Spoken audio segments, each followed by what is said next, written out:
আহা, কতই না শান্তির সকাল, স্নিগ্ধতা নিয়ে এই কুয়াশারা হাত বাড়িয়ে হাত ছানি দিয়ে উকি দিয়ে চলে আসছে পৃথিবীতে।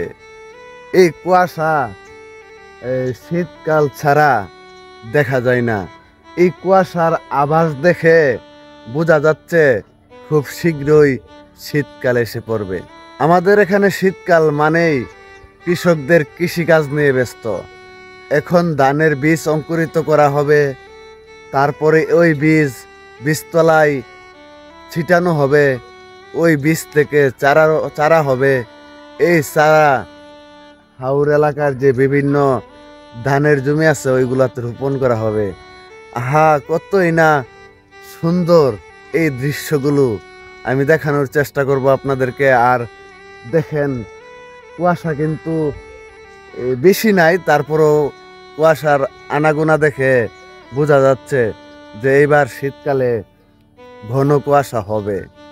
তো ভালো থাকবেন, সুস্থ থাকবেন, শুভ সকাল, আল্লাহ হাফেজ।